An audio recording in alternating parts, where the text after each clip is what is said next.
So hi guys, welcome to my channel. என் பேர் தான் கணேஷ் ராஜ். நீங்கள் பார்க்குறது my concept Tamil. So thank you for the support. நீங்கள் எவ்வளோ சப்போர்ட் பண்ணது ரொம்ப தேங்க்யூ.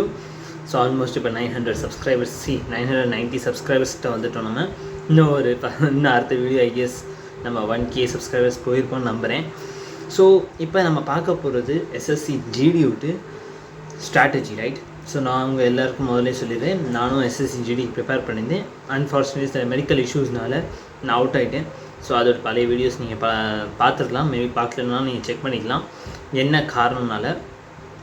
ஸோ இப்போ அந்த விஷயத்தை விட்டுட்டு இப்போ நம்மள்ட்ட எஸ்எஸ்சி ஜிடியூட் அப்ளிகேஷன் ஆரம்பிச்சிருச்சு. நீங்கள் ஃபில் பண்ணிங்கன்னா, ஃபார்ம் ஃபில் பண்ணிங்கன்னா வெரி குட்.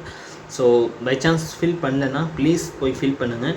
ஏன்னா வேகன்சிஸ் ஆல்மோஸ்ட் இப்போ 25,000 அஃபிஷியலி வந்துருச்சு. ஆனால் என்னென்ன அக்கௌண்ட் எனக்கு 35,000 வரைக்கும் போகும்னு நினைக்கிறேன். ஏன்னா எல்லா வருஷமுமே 30,000 to 35,000 கண்டிப்பாக இருந்தே தீரும் எஸ்எஸ்சி ஜிடியில். ஓகே, ஸோ இப்போ இப்போ 25,000 தான் வந்திருக்கு. ஆனால் இன் ஃப்யூச்சரில் தாராளமாக 40,000 35,000 வரைக்கும் வந்துடும். ஸோ இந்த சான்ஸை மிஸ் பண்ணிடாதீங்க. ஓகே, ஏன்னா இதில் ஏன் இந்த சான்ஸை மிஸ் பண்ணிடாதீங்கன்னு சொல்லினா, இந்த எக்ஸாம் இருக்குல்ல, இது விட்டு ரிசல்ட் நீங்கள் ஜாயினிங் லெட்டர் ஒரு வருஷத்துக்குள்ளே கிடச்சிரும். மீன்ஸ் இந்த வருஷம் நீங்கள் அப்ளை பண்ணிங்கன்னா அடுத்த வருஷம் நீங்கள் ஜாயினிங் பண்ணியிருப்பீங்க.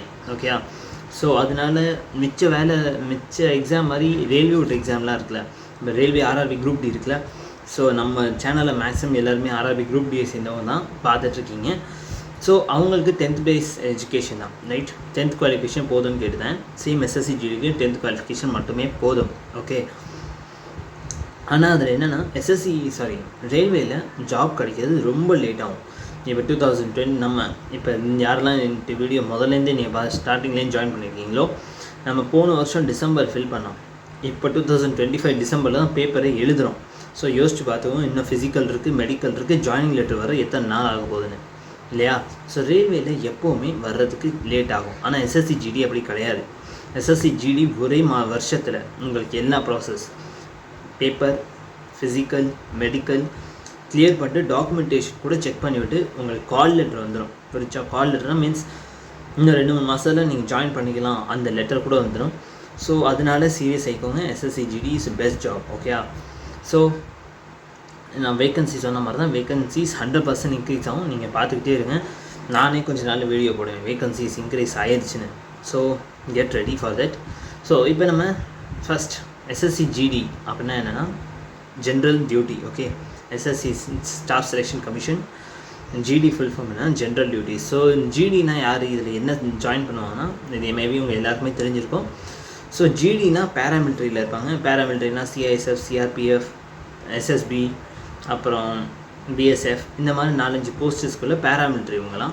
ஸோ பேராமிலிட்ரி என்ன பண்ணணும்னா, நாட்டுக்குள்ளே ஏதாவது பிரச்சனை இருந்துச்சுன்னா அதை நியூட்ரலைஸ் பண்ணும், ஏதாவது பிரச்சனை இருந்துச்சுன்னா அதை கண்ட்ரோல் பண்ணும். ஓகே, இதுதான் எஸ்எஸ்சி ஜிடியூட் வேறு. ஓகே, ஸோ இது ஒரு டீசெண்டான சேலரி இருக்குது. மீன்ஸ் ரயில்வே குரூப் டியோட இது ஒரு சேலரி ரொம்ப டீசெண்டான சேலரி. ஏன்னா ரயில்வே சேலரி ஆல்மோஸ்ட் 19,000 இருந்துச்சு, ரைட்? ஆனால் இது பேசிக் பே ஆர்ஆர்பி குரூப் டியில் 19,000 பேசிக் பே, ரைட்? அதுக்கப்புறம் அங்கிட்ட அலவன்சஸ் அதெல்லாம் சேர்த்து அது மாதிரி வேறு மாதிரி ஆயிரும். மீன்ஸ் வேறு மாதிரினா ஆல்மோஸ்ட் 30-40 கிட்ட வந்துடும், ரைட்டா? ஆனால் எஸ்எஸ்சி ஜிடியில் என்னென்னா பேசிக் பே உங்களுக்கு 25,000 கிடைக்கும். மீன்ஸ் பேசிக் பே 25,000, அப்புறம் டிஏ அலவன்ஸ் அதெல்லாம் நிறைய சேர்ந்து உங்களுக்கு சேலரி ஆல்மோஸ்ட் 40 கிட்ட வந்துடும், 40-45 கிட்ட வந்துடும். புரிஞ்சா? ஸோ அது இந்த சேலரி எதை பொறுத்து இருக்குன்னா, உங்கள்கிட்ட எங்கெல்லாம் போஸ்டிங் இருக்கீங்க, means hill places like Himachal, Jammu Kashmir அது மாதிரி போகிறீங்கன்னா அங்கே சேலரிஸ் வித்தியாசம் மாறிக்கிட்டே இருக்கும். ஓகே, ஸோ அதனால் சொல்கிறேன், இது ஒரு பெஸ்ட் சான்ஸ், விட்டுறாதீங்க. ஓகே, எஸ்எஸ்சி ஜிடியோட போஸ்டர் ஃபார்ம் ரெப்பிடுங்க, மறந்துடாதீங்க. ஸோ இப்போ நம்ம ஃபஸ்ட் ஸ்ட்ராட்டஜி என்னென்னு பார்த்துக்கோம், ரைட்டா? ஏன்னா இந்த வீடியோவே மேக்ஸிமம் ஸ்ட்ராட்டஜி பேசிஸ் தான். ஸோ எஸ்எஸ்சி ஜிடியோட பேப்பர் நம்மளுக்கு February வருதுன்னு தெரியும். மீன்ஸ் February to March இந்த மாதத்துக்குள்ளே நடந்துரும்னு அவங்க சொல்லியிருக்காங்க அஃபிஷியல் படி. ஓகே, ஸோ இப்போ நம்மள்ட்ட இப்போ ஆல்மோஸ்ட் December 7 இன்னைக்கு. ஸோ டிசம்பர், ஜனவரி, February, ஆல்மோஸ்ட் February விட்டு நான் லாஸ்ட் மந்த்னு எடுத்துக்குவோம். ஏன்னா February, March தான் சொல்லியிருக்காங்க. லெட்ஸ் டேக் February ஃபஸ்ட் டேட்டே எடுத்துக்குவோம். இன்னும் நம்மள்ட்ட 2 மாதம் இருக்குன்னே வச்சுக்கலாம். ஸோ 2 மாதம்னா ஆல்மோஸ்ட் 60 days, 60 to 65 daysன்னு வச்சுக்கோங்க. ஏன்னா எக்ஸாக்ட் டேட் நம்மளால் சொல்ல முடியாது, அவங்க அஃபிஷியலாக சொல்லவும் இல்லை. ஓகே, அவங்க ஜஸ்ட் சொல்லியிருக்கிறதுனா February, March, Aprilக்குள்ளே எக்ஸாம் முடிஞ்சிடும்னு சொல்லியிருக்காங்க. ஓகே, ஸோ லெட்ஸ் டேக் ஜனவரி தான், நம்ம January 31 தான் நமக்கு லாஸ்ட் டேட்டுன்னு வச்சுக்கலாம். ஓகே, ஸோ இட்ஸ் ஆல்மோஸ்ட் நம்மள்ட்ட 2 மாதம் இருக்குது, ஆல்மோஸ்ட் 60 days. ஓகே, என்னென்ன கவுண்ட் படி 60 daysன்னு வச்சுக்கோங்க. ஸோ இந்த 60 days நம்ம எப்படி ப்ரிப்பேர் பண்ணுறது, என்ன பண்ணணும், அதுதான் நம்ம இப்போ பார்க்க போகிறோம். ஸோ ஐஎஸ் உங்களுக்கு சிலேபஸில் நான் ஆல்ரெடி என்கிட்ட பழைய வீடியோஸில் சொல்லிவிட்டேன். அப்படி நான் சிலேபஸ் இப்போ என்னன்னு சொல்லிடுறேன். ஃபஸ்ட் நம்மளுக்கு English, maths, GK, reasoning. So total 4 subject. 4 சப்ஜெக்ட்லையுமே டோட்டல் 20 கொஷின். ஓகே, ஸோ ஒவ்வொரு கொஷனுக்கும் 2 மார்க்கு, இல்லை நெகட்டிவ் மார்க்கிங் இருக்குது 0.25. ஓகே, மீன்ஸ் ஒரு கொஷின் நீங்கள் ரைட் பண்ணிங்கன்னா உங்களுக்கு 2 மார்க்கு.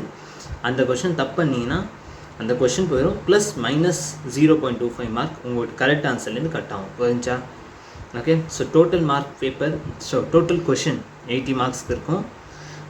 டோட்டல் மார்க் 160 மார்க் இருக்குது. ஓகே, ஸோ சில பேர் நிறைய பேர் என்கிட்ட கேட்டிருந்தீங்க, ப்ரோ கட் ஆஃப் என்ன வரும், அது ஒரு ஐடியா சொல்லுங்கள் அப்படின்ட்டு. ஸோ ஃபர்ஸ்ட் ஆஃப் ஆல் உங்களுக்காக ஒரு கிளியரான ஒரு விஷயம் நான் சொல்லணும்னு ஆசைப்பட்றேன். ப்ளீஸ் இந்த கட் ஆஃப் விஷயத்தை மட்டும் மறந்துடுங்க 100%. ஏன்னா இது எனக்கே ஒரு பேட் ஹேபிட் இருந்துச்சு. எக்ஸாம் ஆரம்பிக்கிறதுக்கு முன்னாடியே நான் ஓகே கட் ஆஃப் எழுதுப்பா இருக்குது, அதை பார்த்துருவோம் முதல்ல அப்படின்னு நான் ஒரு ஹேபிட்டில் இருப்பேன். ஸோ ஃபஸ்ட் ஏன் அதை நான் மறக்க சொல்லேன்னா, பை சான்ஸ் நீங்கள் கட் ஆஃப் இப்போ வரைக்கும் மறக்கலன்னு வச்சுக்கோங்களே. இப்போ ஃபார் எக்ஸாம்பிள் நான் எஸ்எஸ்சி ஜிடிக்கு அப்ளை பண்ணுறேன். ஓகே, எனக்கு தெரியும் 160 மார்க் தான் பேப்பரு. ஓகே, இப்போ நம்ம ஸ்டேட்டில் இது 70-80 கட் ஆஃப் போகுதுன்னு வச்சுக்கோங்களே. என்னென்ன average, just assumption. Okay, for example 80 mark cut off போகுது. அப்போ நான் என்ன நினைப்பேன் தெரியுமா, என் ஹேபிட் அது இருந்துச்சு, ஆனால் இப்போ நான் அதை தள்ளி வச்சுட்டேன். ஸோ 80 மார்க்கு கட் ஆஃப்னா நான் ஏதாவது ஒரு மாடல் பேப்பர் எடுத்து வச்சு எழுதி பார்த்துட்டேன்னா எனக்கு ஒரு 81, 82, 83 வருதுன்னா எனக்கு ஒரு நம்பிக்கை வந்துடும். ஓகே, நம்ம செலக்ட் ஆகிடலாம் ஈஸியாக. ஸோ இட்ஸ் என்கிட்ட ஒரு humble request, just cut off எழுதுறதுக்குன்னு மட்டும் கவனிக்க வேணாம். நீங்கள் பாட்டுக்கு ஓகே 100 வருதா, 150 வருதா, ஓகே 160 வரைக்கும் டார்கெட் வச்சுக்கிட்டே இருங்க. ஸோ ப்ளீஸ் கட் ஆஃபை மட்டும் பார்க்காதீங்க. கட் ஆஃப் எப்போ பார்க்கணும் தெரியுமா, ஆல்மோஸ்ட் நம்ம எக்ஸாம் விட்டு ஒரு 15 நாள் 20 நாளைக்கு முன்னாடி. ஓகே, நான் இப்படி பேப்பர் எழுதுகிறேன், நான் என்னால் ஒரு மாடல் பேப்பர் எழுதுகிறேன், எனக்கு 20 மார்க் வருது. அப்போ பார்க்கும்போது கட் ஆஃப் பார்க்குறது ஓகே. ஏன்னா ஒரு கட் ஆஃப்னு ஒரு பார்த்துட்டீங்கன்னு வச்சுக்கோங்களேன், ஒரு சைடில் உங்களுக்கு மார்க் கம்மியானுச்சுன்னா ஒரு பயத்தை கலப்போம். ஓகே, இன்னொரு சைடில் பை சான்ஸ் மார்க் நல்லா வந்துச்சுன்னா ஓவர் கான்ஃபிடன்ஸ் ஆயிரும், நீங்கள் பேப்பர் படிக்கவே மாட்டீங்க. ஸோ அந்த ஸ்டேட்டை மெயின்டைன் பண்ணி வச்சுக்கிறதுனால தான் நான் இப்போ கட் ஆஃப் பார்க்க வேணாம், கடைசி நேரத்தில் கட் ஆஃப் பார்க்குறது நியாயம். ஓகேயா, ஸோ அதனால் இப்போ வரைக்கும் என்கிட்ட யாரும் கட் ஆஃப் மட்டும் கேட்டுறாதீங்க. ஏன்னா கட் ஆஃப் எல்லா வருஷமும் மாறிக்கிட்டே இருக்கும். ஜஸ்ட் இமேஜின் 160க்கு 150 தான் கட் ஆஃப் அப்படின்னு நினச்சி நீங்கள் படிக்காதீங்க. ஓகே, ஸோ கட் ஆஃப் பற்றி நான் இப்போ சொல்லிட்டேன். ஸோ கட் ஆஃப் மட்டும் திருப்பி என்கிட்ட கேட்டுறாதீங்க. Okay, so first let's talk about the syllabus. ஓகேயா, ஸோ சிலேபஸ் நான் சொன்ன மாதிரி 4 சப்ஜெக்ட் தான். ஃபஸ்ட் இங்கிலீஷ், மேத்ஸ், ஜிகே, அப்புறம் ரீசனிங். இதில் ரொம்ப ஈஸியான டாபிக் நம்மளுக்கு ரீசனிங்.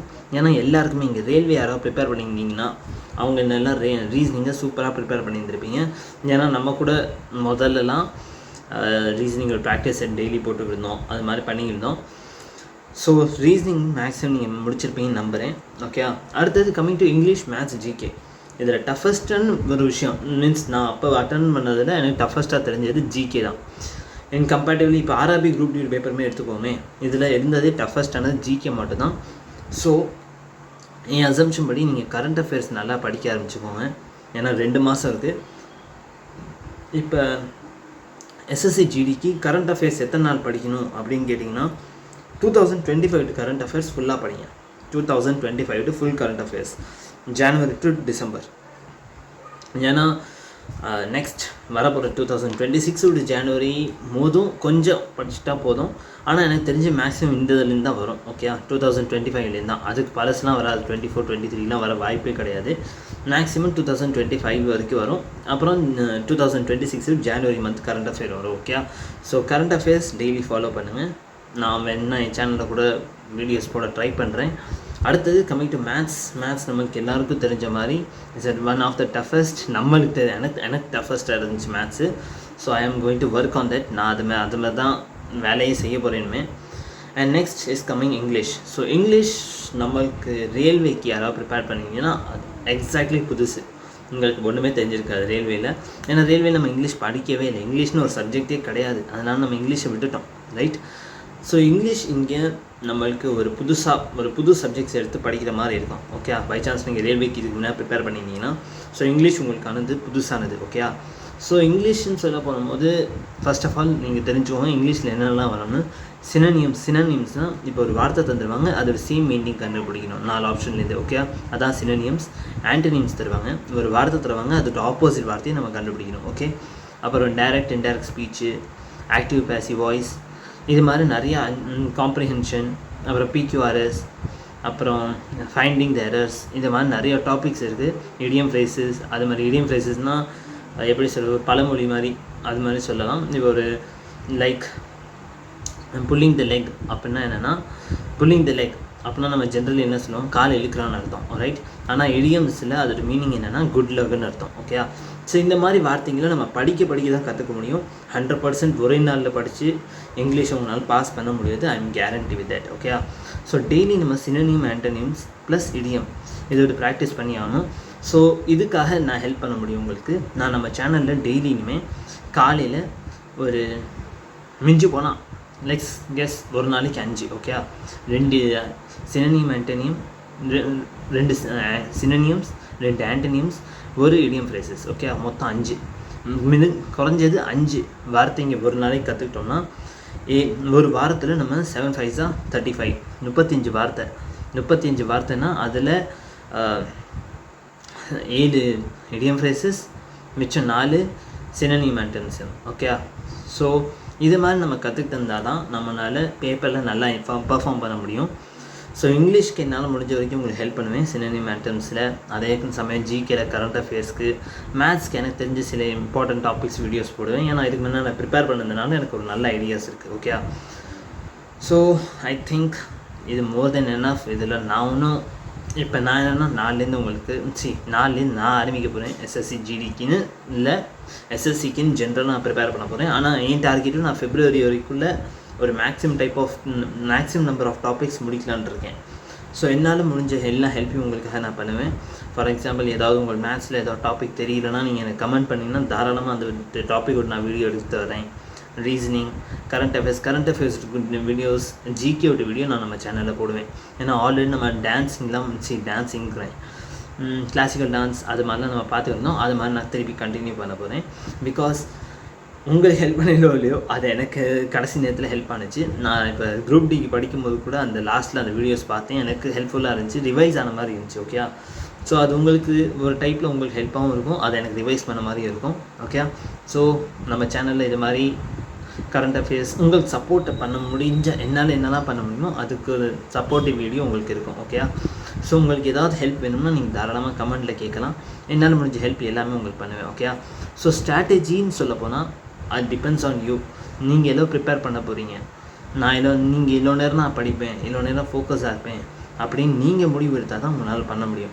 ஃபார் எக்ஸாம்பிள் இப்போ நான் ஒரு நாளைக்கு என்னால் 3 மணி நேரம் கான்சன்ட்ரேஷன் பண்ண முடியும், இதுக்கு மேலே நான் படிக்க முடியாது அப்படின்னு நினச்சிங்கன்னா அட்லீஸ்ட் ஃபஸ்ட்டு டேலேருந்தே 3 மணி நேரம் கன்சிஸ்டன்சியாக உட்கார ட்ரை பண்ணுங்கள். ஃபார் எக்ஸாம்பிள் இப்போ நான் சாயந்தரம் 6 மணி, நான் காலேஜ் போயிட்டு 5-6 மணிக்கு தான் வருவேன். ஸோ 6 மணிக்குன்னு நான் என் பாயிண்ட் ஆஃப் வியூவில் சொல்கிறேன். இப்போ நான் 6 மணிக்கு வந்து உட்காந்தேன்னா நான் ஒரு பிளான் வச்சுக்கணும், 6 to 8 நான் உட்காந்தே தீருவேன், இதை படித்தே தீருவேன் அப்படின்னு. நீங்கள் கன்சிஸ்டன்சி வாரத்துட்டு 7 நாளுமே 6 to 8 ஆனிச்சுன்னா நான் படிக்க உட்காரணும் அப்படின்னு ஒரு ஃபீல்டில் உட்கார ஆரம்பிச்சிங்கன்னா தான் உங்களுக்கு அந்த ஹேபிட் இருக்கும், டிசிப்ளின் இருக்கும். ஃபர்ஸ்ட் ஆஃப் ஆல் எக்ஸாமில் பாஸ் ஆகணும்னா டிசிப்ளின் அண்ட் கன்சிஸ்டன்சி ரொம்ப இம்பார்ட்டண்ட். ஓகே, ஸோ இப்போ நான் 2 மணி நேரம் உட்காந்து மேத்ஸ் ஏதோ ஒன்று சப்ஜெக்ட் படிப்பேன். ஓகே, கான்சன்ட்ரேஷனோட. அதுக்கப்புறமா மிச்சம் 1 மணி நேரம் நான் ஏதாவது பழைய பேப்பர் விட்டு ரிவைஸ் பண்ணுவேன். அது மாதிரி நம்ம பண்ணால் மட்டும்தான் நம்மளால் பேப்பர் பாஸ் பண்ண முடியும். So consistency is important. So மறக்காமல் ஒரு ஃபிக்ஸ் ஷெடியூல், இப்போ நீங்கள் எங்கெல்லாம் உட்காடுறீங்களோ, இப்போ ஃபார் எக்ஸாம்பிள் நான் டேபிளுக்கு முன்னாடி எடுத்து ஒட்டி வச்சுக்கோங்க. 6 to 7 ஆனாலே நான் இந்த இதை படிப்பேன், ஏதோ ஒன்று படிப்பேன், ஆனால் படிப்பேன். ஓகே, ரீசனிங் ப்ராக்டிஸ் பண்ணுவேன், மேத்ஸ் ப்ராக்டிஸ் பண்ணுவேன், ஏதோ ஒன்று ப்ராக்டிஸ் பண்ணுவேன். ஆனால் 6 to 8 ஆனிச்சுன்னா நான் உட்காந்துருவேன். அந்த மாதிரி ஒரு ஹேபிட் வச்சுக்கோங்க. பிகாஸ் அந்த மாதிரி ஹேபிட் தான் உங்களுக்கு கடைசி டைமில் வரைக்கும் ஹெல்ப் பண்ணும். ஓகே, ஸோ ஐ கெஸ் உங்களுக்கு புரிஞ்சுக்கும்னு நம்புகிறேன். இதுக்கு மேலே நான் எதுவும் சொல்லணும்னு அவசியம் இல்லை.